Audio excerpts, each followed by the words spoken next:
Men deyarli hech qanday kuch sarflamasdan bir necha kun ichida $150 topishga muvaffaq bo'ldim. Mening vazifam iloji boricha sodda edi. Har kuni suratga oling va ularni bitta ilovaga yuklang. Ilova kollektiv xotira deb nomlanadi. Va gap shundaki, siz shunchaki suratga olasiz. Yuqori sifatli fotosuratlar uchun qo'shimcha pul olasiz. Endi bu qanday ishlashini tushuntirib beray. Avvalo, siz ushbu dasturni yuklab olishingiz kerak. U App Store yoki Google Play da mavjud. Siz ushbu video ostidagi havolani ham ko'rishingiz mumkin. Men uni ro'yxatdan o'tish uchun qoldiraman. Xotira jamoasi shunday ko'rinadi. Keling, uni o'rnatamiz. O'rnatishdan so'ng siz ikkita maydonni to'ldirishingiz kerak bo'ladi. Ish elektron pochtangizni yuqori qismga kiriting va ushbu kuponni pastki qismga kiriting. Kupon sizga ushbu ilovaning ichki valyutasining qo'shimcha 100 qismini beradi. Kupon tavsifda takrorlangan. Yoki hozir uni ekranda ko'rasiz. Endi hamma narsa qanday ishlashini tushunishingiz uchun funksiyani ko'rib chiqaylik. Xulosa qilib aytganda, bu faqat fotografiyaga qaratilgan ijtimoiy tarmoqqa o'xshaydi. Bu yerda pul ishlashning ikki yo'li mavjud. Siz o'zingiz suratga olishingiz va undan pul ishlashingiz yoki boshqa foydalanuvchilarning fotosuratlariga sarmoya kiritishingiz mumkin. Asosiy panelda sizning reytingingiz, barcha foydalanuvchilar orasidagi o'rningiz ko'rsatiladi. Aniq odamlar sonini aytish qiyin, ammo taxminan 5000 kishi. Bu hali boshlanishi va investitsiya qilmasdan pul topishingiz muhim. Ichki valyuta, tokenlar va umumiy balans mavjud. Siz kiritgan mablag' ham ko'rsatiladi. Hozir menda taxminan $280 bor va eng yaxshi tomoni shundaki, men topgan pulimning $1 ham investitsiya qilmadim. Fotosuratlardan men foydalanuvchilarning boshqa ajoyib fotosuratlariga sarmoya kiritaman. Qo'shimcha foyda olayotganda jami ko'rsatkich mavjud. Cheklangan readme, bu muallif sifatida fotosurat yaratish orqali qancha daromad olganingiz va keyingi g'olib limiti. Hozirda yechib olish mumkin bo'lgan ushbu summani oyiga bir marta yechib olish mumkin. Siz ichki valyutani DSga va DSdan konvertatsiya qilishingiz va uni birjaga yuborishingiz kerak. Pul yechishni alohida videoda tushuntiraman. Endi pastki menyuga o'tamiz.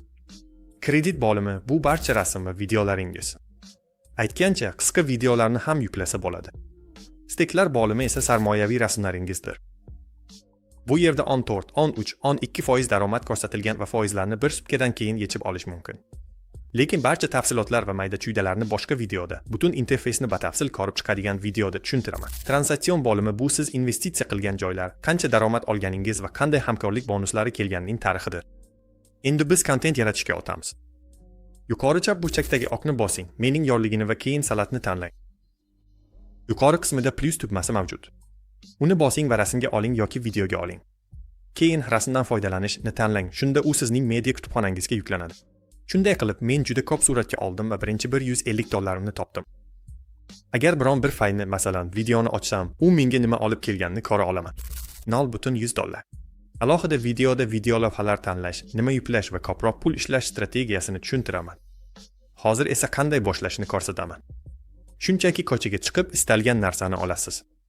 Uylar, buyumlar va o'zingizni ham suratga olishingiz mumkin. Agar kimdir sizning rasmingizni yoqtirsa, u unga sarmoya kiritadi va siz ikkalangiz ham daromad olasiz. Shuningdek, yangi yorligi ham mavjud. Bu yerda butun dunyodan olingan fotosuratlar real vaqt rejimida paydo bo'ladi.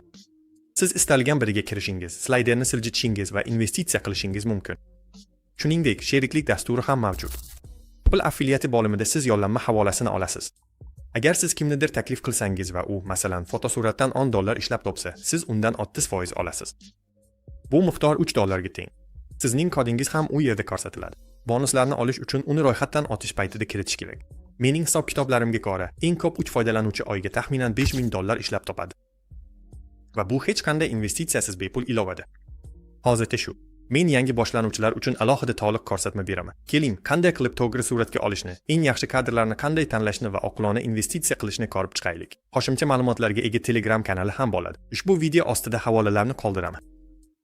Obuna bo'lishni unutmang va keyingi sonda ko'rishguncha